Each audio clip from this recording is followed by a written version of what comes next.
I was waking up in the morning and the first thing I was doing is popping pills and smoking a blunt and starting my day. Brand new reports say former Nickelodeon star Amanda Bynes is about to check into rehab. Sound familiar? Actress Lindsay Lohan has reportedly failed a court-ordered drug test. Are you an addict? Yeah. She's bald! She is completely bald. Everyone thinks child star breakdowns are random, bad luck, weak personalities, whatever. But the truth is, there is a system in place, and it is designed to make these kids fail. Let's start with something super obvious, but somehow everyone ignores it. These kids literally don't get to be kids. Just think about it. When you're in class, you're gossiping about who likes who, or your next history test. And these child stars get to have 20 interviews a day, memorizing scripts, and dealing with the pressure of entire movie productions. And if they're studying, they're taking just private lessons when they don't even get to interact with kids their own age. The later half of my childhood was spent working, and therefore I don't feel like I had the full experience of a normal childhood. When you're 12, your biggest worry should be doing your homework, not being the one paying your family's bills. But that's exactly what happens to so many of these kids. They become financially responsible for their parents, their siblings, and even their whole extended family. And that's completely insane when you think about it. 4-year-old Cosby Show cutie Raven Simone and her father say that's exactly why she's in this business. This is fun, but it's also a job. And she does this to get what? Paid. Exactly. These kids spend 12 or more hours a day surrounded by adults, directors, producers, crew members, tutors, and they're not talking to people their own age. They're dealing with adult conversations, adult problems, adult expectations all day long. And then we just act surprised when they're too mature for their age or just can't connect with other kids later. Do you remember that kid from Star Wars, Jake Lloyd, the one who played young Anakin? He straight up quit acting at 12 because people were bullying him so bad. And that's just one example that we know about. So is the acting career over? What's the plan with all that? It seems to be relatively over. I quit acting about 10 years ago, so I think that's pretty well and behind me. I'm not a big fan of cameras anymore. Just imagine being a kid and having thousands of people tearing apart your appearance, your acting, literally everything about you. Most of us can barely handle one mean comment on social media, and these kids face that times a million. And they also have zero privacy to deal with any of it. When you're going through something tough, you can just hide in your room, talk to a friend, cry in the bathroom by yourself, and maybe even delete social media for a while. But child stars, every breakdown, every mistake, every awkward face gets documented and analyzed by the entire world. When you were younger, did you have body image issues? Oh my gosh, of course. You did? Yes. I mean, I came up in the time where paparazzi was like taking a picture of your every move and zooming in on your cellulite and like you're either too thin or you're too fat and how could you be on TV like you know, you're never just enough or right for people. Okay, let's be real here. Maybe you won't agree with this, but I feel like 90% of the time, the parents are the biggest part of the problem. I get wanting your kid to be successful, but there's a huge difference between supporting your child's dreams and exploiting them and pushing them into situations they're just not ready for.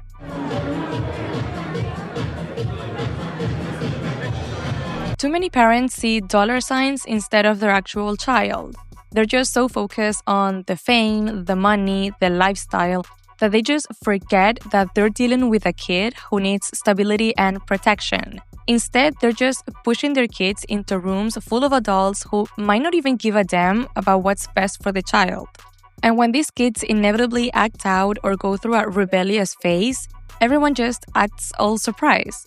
But honestly, they're just trying to get some control back over their lives.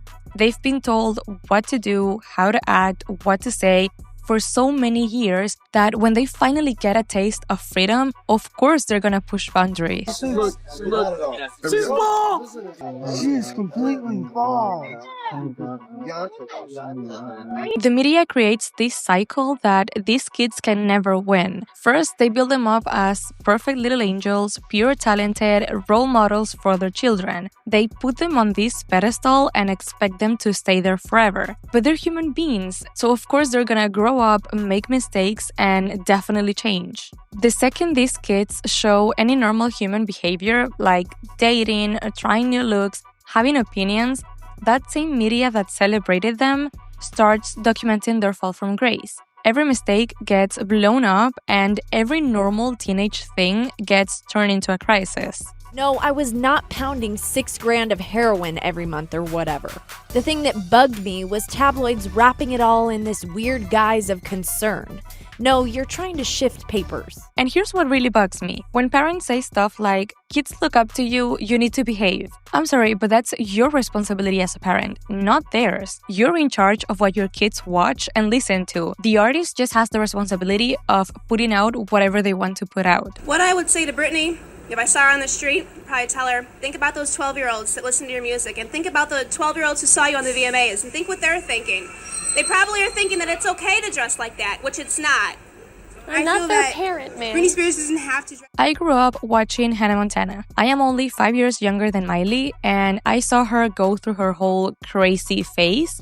The barely their outfits, the wild things, everything. And you know what? Seeing her like that didn't make me do crazy things. Why? Because my mom always said, she's just growing up, she's going through a phase, she's going through something, and just because she's going through all of that doesn't mean you should dress like that or act like that. So my mom always let me listen to her music, watch her. I even went to her concert in 2011. So educating your children into what's right and what's wrong, it's what's gonna make a difference in child actors and in regular kids. You can tell when like something's genuine, you can tell when something that isn't feeling genuine. And I think because I had to do something that didn't feel like me for so long, that's what makes me want to do things that always have to be cool.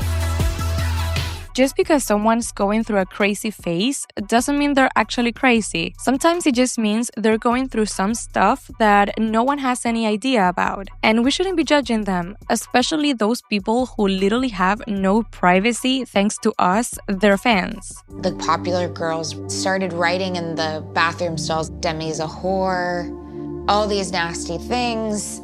And then it got to the point where, like, by the end of the day on a Friday, I remember going to lunch and feeling like everyone was staring at me. They had signed a suicide petition saying that I should kill myself. And it was passed around and people signed it. Now here's where it gets really interesting. Sometimes these breakdowns are actually planned. When child stars hit their late teens or early 20s, they face what I call a career death. They're too old for kids' roles but can't get taken seriously for adult parts. So a scandal instantly transformed them from that kid from Disney into a trending topic. Suddenly, everyone's talking about them, which means more followers, interview requests, and people in the industry paying attention. And the controversy sometimes doesn't even have to be that serious. It could be a leaked photo, public meltdown, or some dating drama. And boom, they've gone from innocent child to complex adult. Don't get me wrong, sometimes it's both real and strategic at the same time. A star might be genuinely struggling, but their team just sees an opportunity to make a comeback story. So they might make certain parts bigger or control when things get out or shape the story to get maximum empathy and interest. So the breakdown becomes real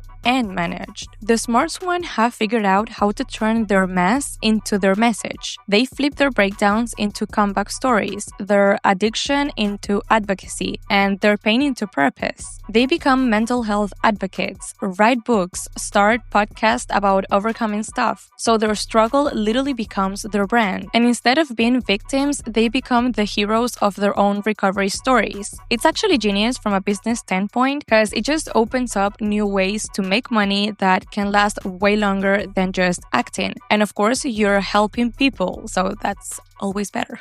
I think people are really scared to be honest with themselves, and strength is looked upon as, oh, I'm strong, I don't need anything, I can handle everything, and that's just not the truth. And I think that's the message I want. I want people to know that every single life is valuable, that there are people who are willing to be there for them. Here's what we need to remember. It's totally normal for these kids to have identity crisis. If we regular people go through multiple crises while growing up, imagine what these kids experience while millions of people are watching and judging every move. This whole thing might be a scream for help, a way to get attention, a marketing strategy. Maybe it's all of them, or maybe it's just them trying to cope with everything that's happened to them. They're just trying to shed their innocent image and become adults overnight. When they finally hit their breaking point and turn to substances or act out, they're not being crazy, they're just being humans. They're tired of trying to be responsible for everyone, tired of keeping everything together, tired of having paparazzi document every little thing they do. So they just use whatever they can to make them forget everything just for a little while. How old were you when you were first given something?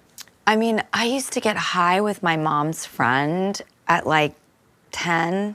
I immediately went right to drugs and alcohol in my teens.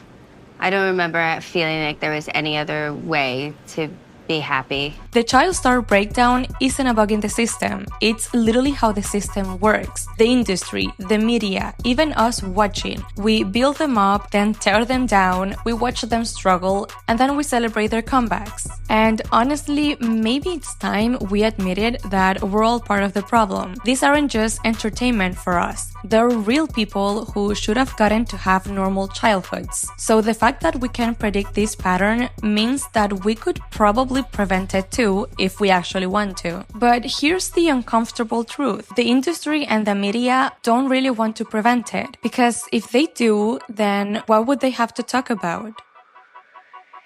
Remember to subscribe.